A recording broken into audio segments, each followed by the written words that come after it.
ప్రముఖ ఛానల్లో negative role ద్వారా మన్ముందుకొచ్చి చాలా మంచి గుర్తింపు తెచ్చుకున్న బుల్లితెర నటి నవ్యారావు ఇప్పుడు రామచక్కని సీత అనే సీరియల్లో యాక్ట్ చేస్తూ ఉన్నారు. ఇక తనకి రీసెంట్గా చాలా గ్రాండ్గా వివాహం జరిగిన విషయం మనందరికీ తెలిసిందే. లాక్డౌన్ రూల్స్ని పాటిస్తూనే అంగరంగ వైభవంగా కొద్ది మందితోనే వీళ్ళ పెళ్లి జరిగింది. ఇక నవ్య వెడ్డింగ్కి సంబంధించిన ఫొటోస్ అన్ని నెట్టింట చాలా బాగా వైరల్ అవుతూ ఉన్నాయి. పిక్సెల్ క్రానికల్ వాళ్ళు నవ్య వెడ్డింగ్ని వావ్ అనిలా పిక్చరైజ్ చేశారు.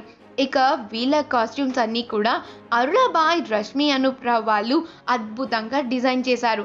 సింపుల్ మేకప్తో నవ్య అందమైన పెళ్లి కూతురైపోయారు. ఎంతో చూడముచ్చటైన వీళ్ళ వెడ్డింగ్ ఆల్బమ్లో కొన్ని మంచి లేటెస్ట్ ఫొటోస్ని మనం ఇప్పుడు చూసేద్దాం. ఈ వీడియో కనుక మీకు నచ్చినట్లయితే మీ అభిప్రాయాన్ని కమెంట్స్ ద్వారా మాకు తెలియజేయండి. మా ఛానల్ని సబ్స్క్రైబ్ చేయటం మర్చిపోకండి.